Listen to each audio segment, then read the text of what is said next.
All right, guys, I've got to come clean about something. I think I've got an addiction. I'm sure you've seen the thumbnail. I bought another chainsaw. Is that an addiction? I don't know. To me, it's good news. Let's check it out. Okay, we see the empty table. Where's the new chainsaw? I've been wanting to try this. Let's see if this works. Hey, it worked. All right, well, that's what we got working with today. The Pinkway top handle.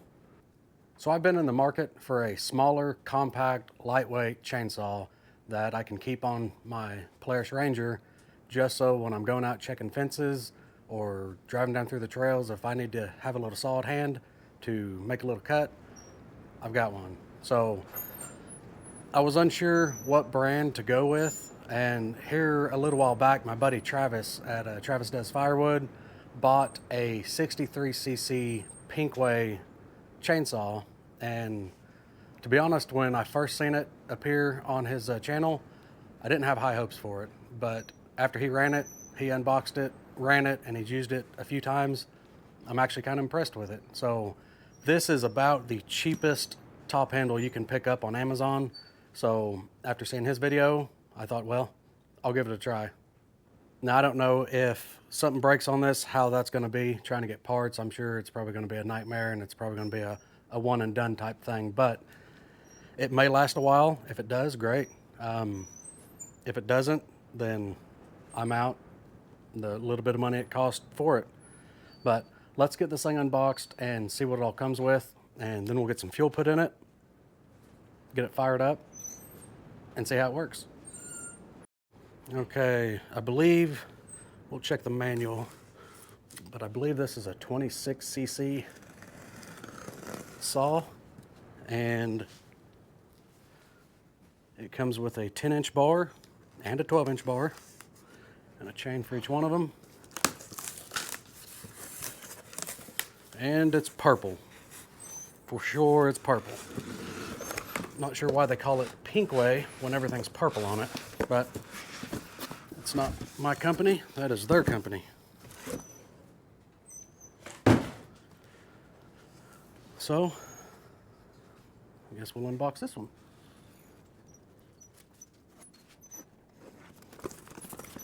Okay, not sure how well these chains will hold up, but I'm sure they're better than nothing. They're both a 3/8 low profile, 50 gauge. That's a 45 link drive link, and that's a 40 drive link. Anyways, I bet they'll work for a little while. Comes with, like I said, 2 bars. Comes with a scabbard. There's the 2 bars. They are a roller tip, greasable roller tip. Both of them are.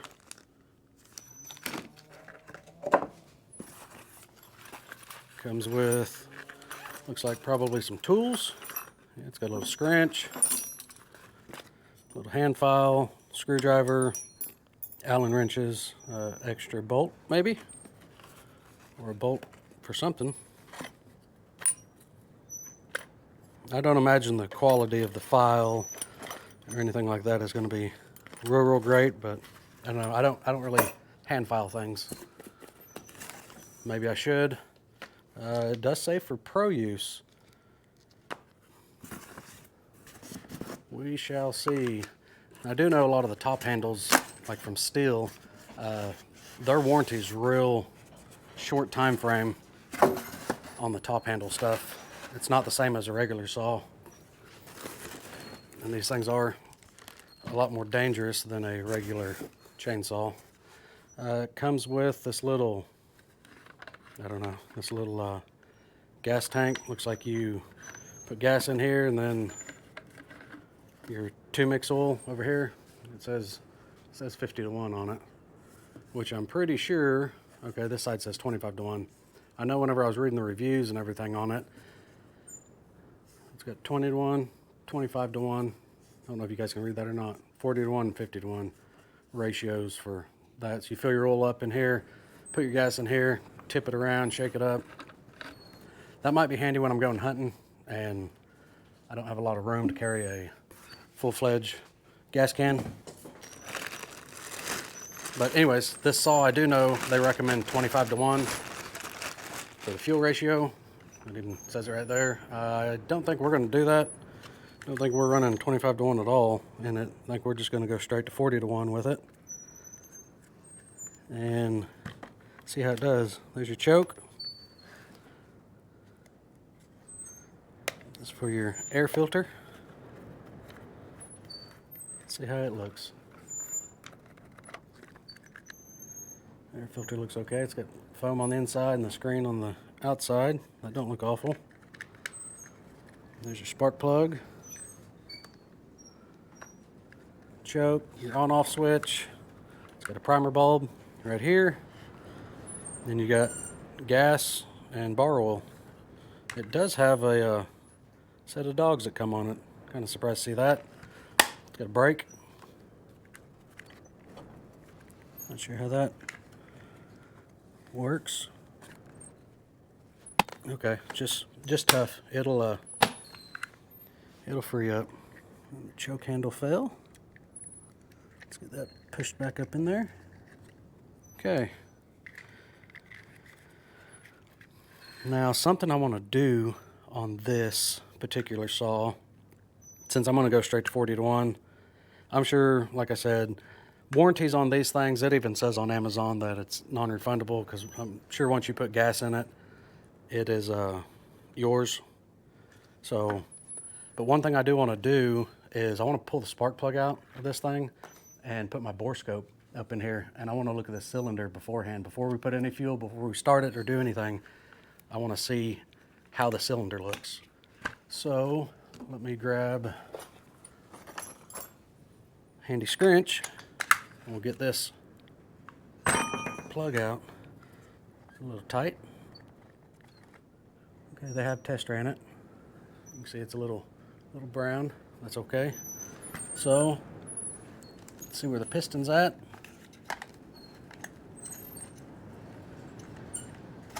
Okay, I'm gonna get my bore scope. Okay, we got the bore scope. Let's get this thing hooked up. And this does have a SD card in it. If I can figure out how to do all that, I'll show you what the inside looks like. Otherwise, we're gonna have to look on the screen.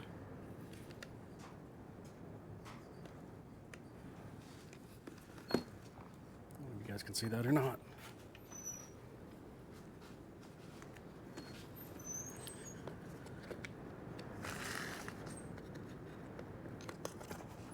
Okay, can you guys see? Maybe? Should I get you in a little bit closer?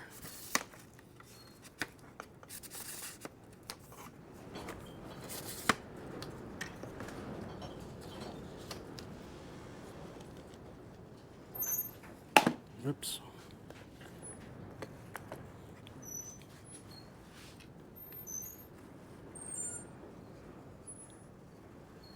Okay. Imagine if I was watching that, I'd probably be getting sick. Okay. Okay, there's the light.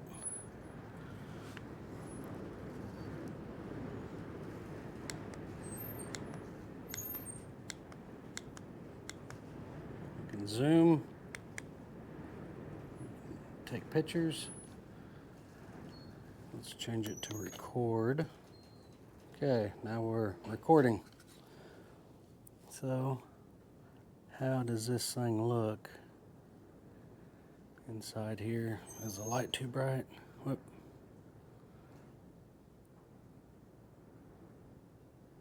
Okay. The cylinder doesn't look awful. Yeah, you can see it's been test ran. You can see the oily residue in it.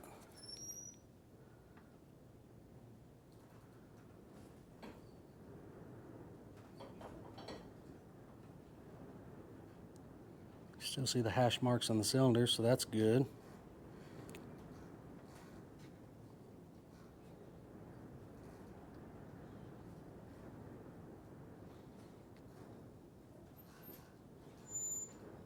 That's oil. That's the bottom side of the cylinder, so everything's just kind of settling. down there. So that arrow that you can see there, that's pointing towards the exhaust, which is right here on it. Well, it looks okay. I'm not seeing any major score marks or anything from where they test ran it, which it shouldn't have ran that long. But overall, piston looks okay. Cylinders look okay.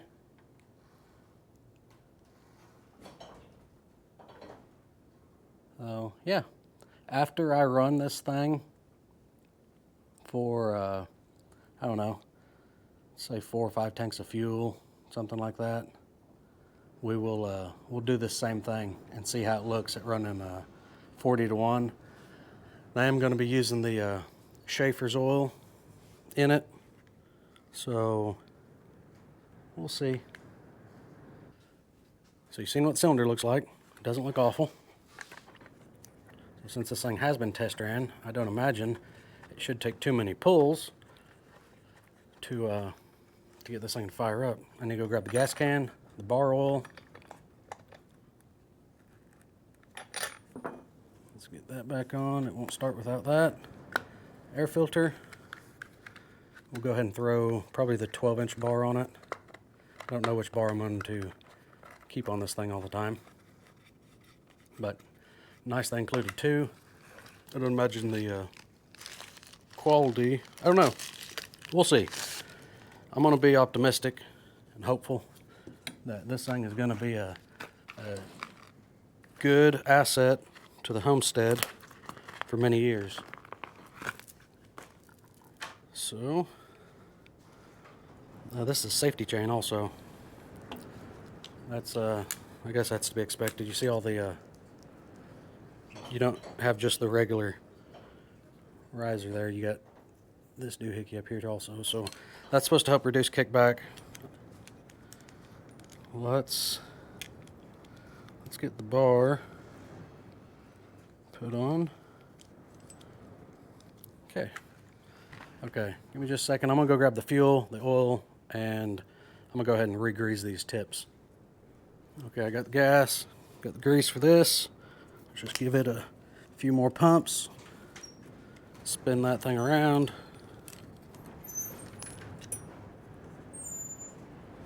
Oh yeah.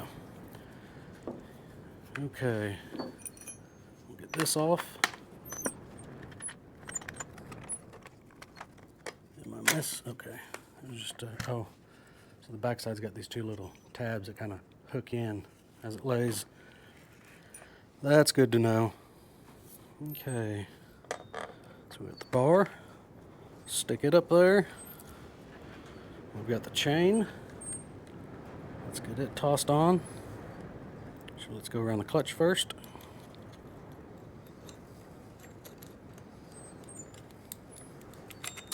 There we go.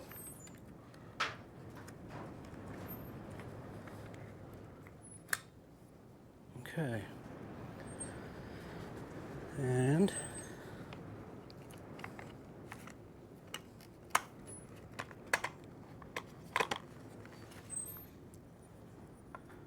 this is going to need backed up a little.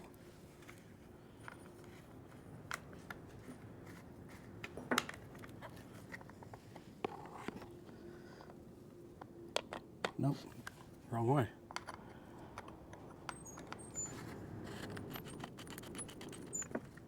Almost. There it is. Okay, get this put back on.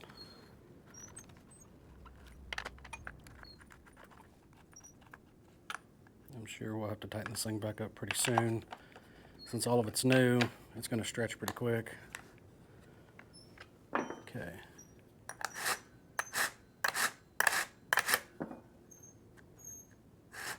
Okay, so let's get a little oil and fuel put in it. This is oil. It's got a picture of the chain on it anyways.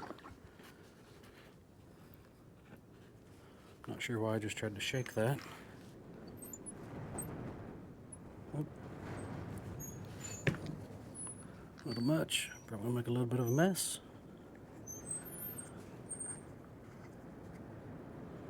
Nope, not too bad. Now the gas. Got that blue Schaefer's again.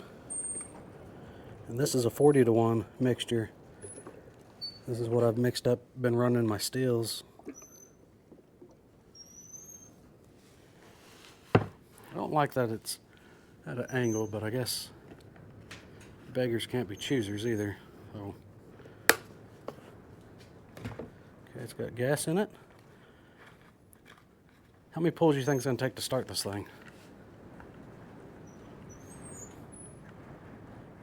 Okay, see that? We've got fuel up in the bulb.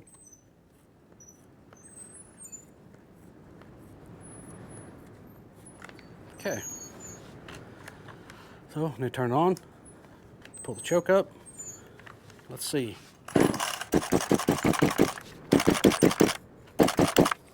Oh, my bad. I had it on stop, so hope I didn't flood it. Okay, it hit, take it off choke.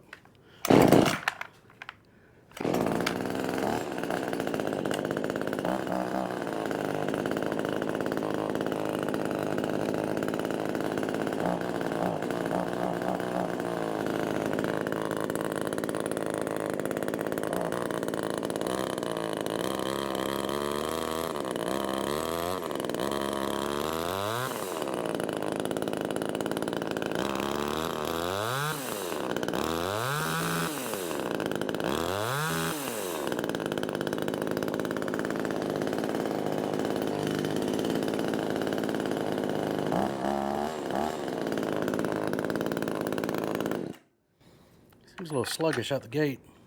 I don't think I got the chain too tight. Maybe I did.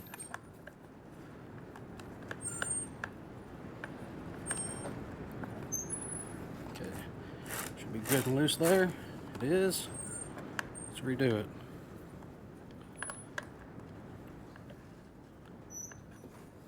Okay.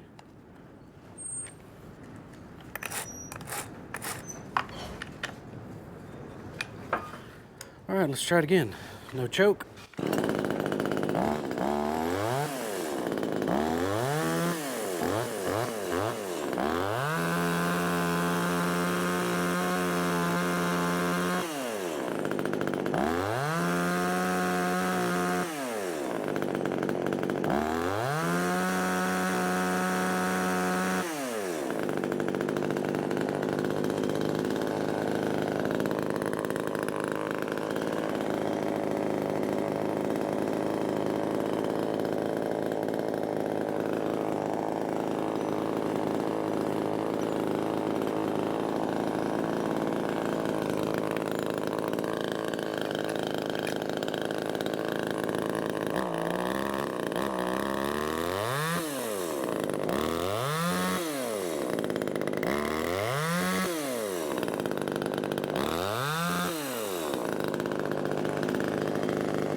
Okay, well, seems a little slow out the gate. Chain's already a little loose, but we'll run this thing and see if it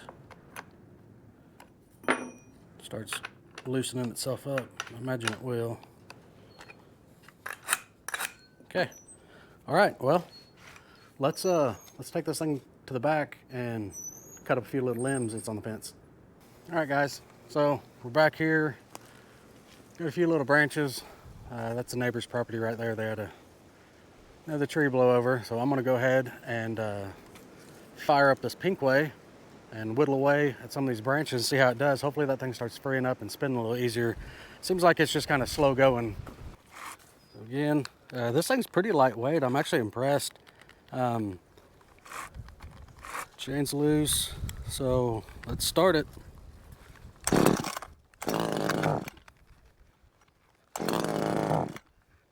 Julie doesn't need choked.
I'm gonna mess with the carburetor a little bit on this thing. It shouldn't be bogging down the way it is whenever I go to give it throttle. It seems like either the clutch and all that stuff's way too tight or the carburetor needs adjusted. So let's see.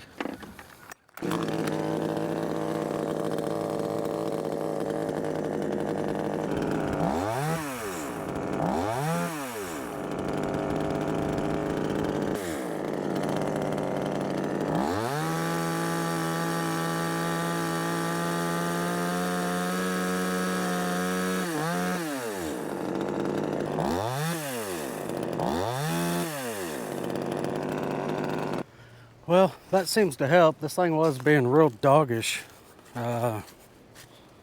It's probably going to need to be tuned on a little more. I doubt it has anything to do with being 40-to-1 on the fuel, but it's doing better. I'm sure it's going to take a little bit to get it broke in, but you all seen it was being real sluggish. It's not as sluggish, not as responsive as I would like it to be, but it's still new. There's not even a tank of gas run through this thing yet. So I'm gonna fire it up and just kind of keep whittling away on some of these branches right over in here, get the rest of the stuff off the fence. Now, even though it was being doggish and it died several times, it fires right back up. So not too bad. It is light. One-handed, it still seems really light. Just be careful if you're using top handle. This is the first top handle that I've actually owned. I do have my father's old Stihl 08S. That thing's heavy though. You still don't want to use it one-handed. But yeah, just be careful. These things top handles are notorious to be a lot more dangerous than other saws. So anyways.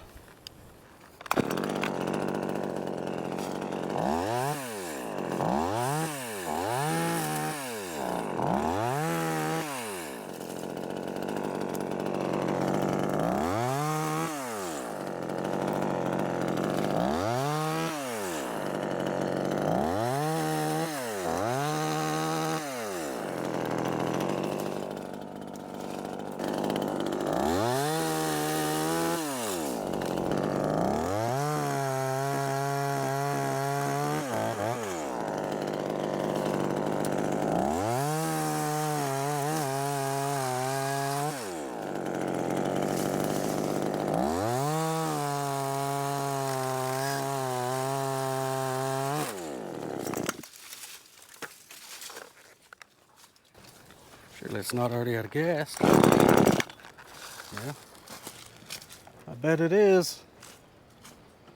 Well, that actually helped tuning on the carburetor a little bit. Helped out quite a bit. It's definitely oiling. Just the back of this Ranger is covered. Well, that's full.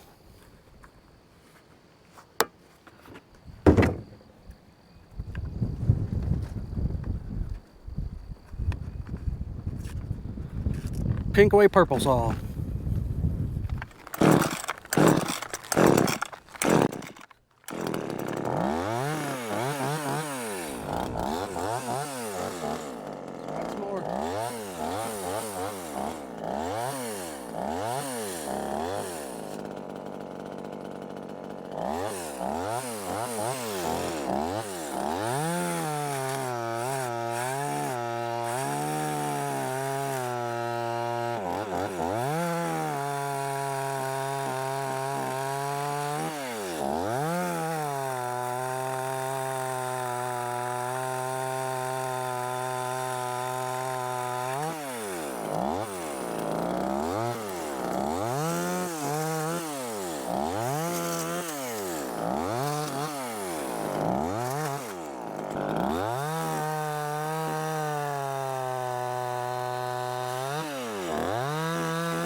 Okay, well, tank of gas didn't last quite as long as I thought it would in it, but it doesn't hold that much either. So anyways, overall, that thing actually did decent for what it is. I want to say I gave right at $100 for that top handle whenever I bought it. Now I looked at them here a while back because I've had that thing for at least 3 weeks, maybe even a month. I just haven't had time to get off work to even unbox it or make a video on it. So it's probably gonna need some more tuning still. It is a little more reactive, not as doggish as it was, but we're going to run a few tanks of fuel through that thing, and I'll make another video on it here in the future, and we'll look at that cylinder and see how it looks running that 40-to-1 with the Schaefer's oil. I know it's recommended 25-to-1, but I'm not going to have different gas cans floating around for particular saws. So for the most part, most two-strokes should be able to run on 25-to-1, 30-to-1, or 32-to-1, 40, 50-to-1, all of them. So the steels, all my steels used to be 50-to-1. I've moved them back to 40-to-1. They seem to like it just fine. And this saw, we'll see. I mean, the proof will be in the pudding once we bore scope it again, see how it looks after I get, I'm gonna say 5 or 6, maybe, I don't know, maybe a dozen tankfuls. That shouldn't be that difficult. No more than I cut and it run out of gas already. So I'll do that when I get some more time off from work. I'll go ahead and run around and just run it a bunch, see how it does, work with the carburetor a little bit, tune it a little more. But for the most part, I think it'll be, as long as it keeps running, it starts good, I think it'll be a handy little saw just to keep on the side-by-side all the time, because it never fails. I'll come back to check cows, drive fences. I always come out, check the fences, check the cows, and there'll be a top of a tree or something on the fence. So kind of a pain, but a lot of times I don't just have a saw at my ready, but with this thing, yeah, it's a small bar, so if it's a big tree, obviously I'm gonna need a bigger saw. But stuff like this wasn't a huge by any means, but I mean, my hand's not tiny, and it's pretty much the size of my hand. So I would say that's probably, I don't know, 6 inch, somewhere in there. But anyways, it is what it is. It's not a name brand Steel, Husqvarna, Echo saw, but in the same token, it's not the same money either. That thing, $100, $120, somewhere right in there, I think is what they're going for now. Your Echo, I want to say it's close to $400. The 194T Steel, it's $400 or $500. So I don't really climb. I just wanted something small, compact, and light that I could keep on the Ranger all the time, just so if I need it, it's there. And right now I can't justify $400 or $500 for a name brand top handle. Yeah, I'm sure quality-wise that's probably a lot better saw, but I'm not arborist, and it will just get used occasionally. If it's something that I end up using quite a bit more, then yeah, I'll probably end up going with a Steel 194T or something along those lines, maybe an Echo. But for now, I think that saw is going to suit my purpose as long as I get the bugs worked out of it. And I think that's probably fairly common with a lot of the Chinese manufacturing chainsaws, is a lot of them need tuned. Their quality control isn't the best. I'm sure their tuning is not the best. So that's just going to be expected if you get a saw from them, that you're going to have to tweak on it a little bit. But for the most part, I think it's going to work out just fine. Something else I just discovered on this saw, I don't know if you can see it or not, right here. It's got an adjustable oiler, which is actually kind of handy. I honestly didn't figure that this thing would have an adjustable oiler, but it does. So I may end up messing with that at some point. Okay guys, you've seen it run. It did okay once I tuned on the carburetor just a little bit. I think it's still gonna need a little bit more tuning. It cut fine. If you would dog into something, I mean, obviously it's a 26cc saw, but if you dog into anything, you could stop it pretty easy. But if you just use the weight of the saw, it was a pretty steady cut, pretty clean cut through everything. So overall, right now, I'm pretty happy with it. I think as long as it keeps starting easy and running whenever I need it, it's going to serve the purpose that I purchased it for. So if you found any of the information helpful, go ahead and give the video a thumbs up. It doesn't cost you anything. If you guys, I mean, I don't know of anybody that doesn't watch YouTube nowadays. Yeah, I don't know anyone that doesn't. So you've got a lot of creators out there, content creators, that giving them a subscribe or giving them a thumbs up just really helps them out. So if there's people that you enjoy watching, smash those buttons for them so they can keep doing what they're doing. But with that, I'll leave you. Keep it between the ditches, and everyone stay safe. We'll see you in the next one.